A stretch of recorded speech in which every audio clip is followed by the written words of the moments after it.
trying to find a way to treat difficult diseases like acute myeloid leukemia without having to use chemotherapy is a long-term goal of mine. And so targeting a fundamental pathway called apoptosis is something which I commenced work way back in 2002. So the hypothesis here is that all chemotherapy does is it induces cell death by a process called apoptosis, which is an endogenous program in cells where we induce the cells to commit self-suicide.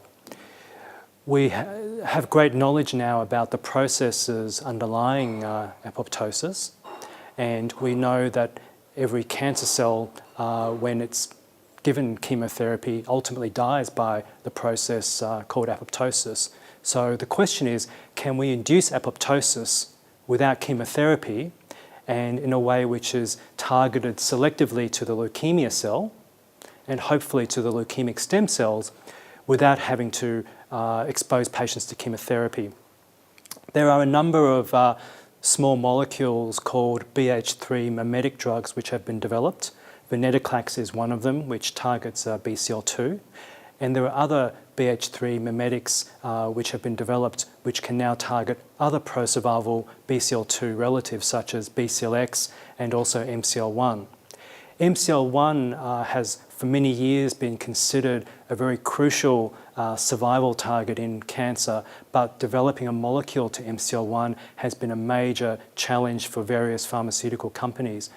Recently, however, there have been small molecules with the ability to target MCL which have been developed, and recently there was a Nature paper which we were involved with that published perhaps the most potent and selective small molecule against MCL-1 which is currently known, and this is a drug called S63845 which was developed by the company Servier in collaboration with Novartis.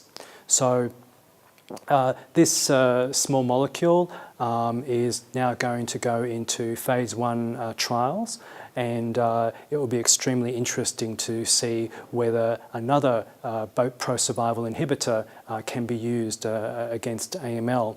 And with the work that's already been done with Venetoclax in AML, I think it does open up the possibility that BH3-mimetics represent a new and very promising way forward in trying to treat a disease which traditionally has always been a disease which we've depended on chemotherapy for the last 50 years.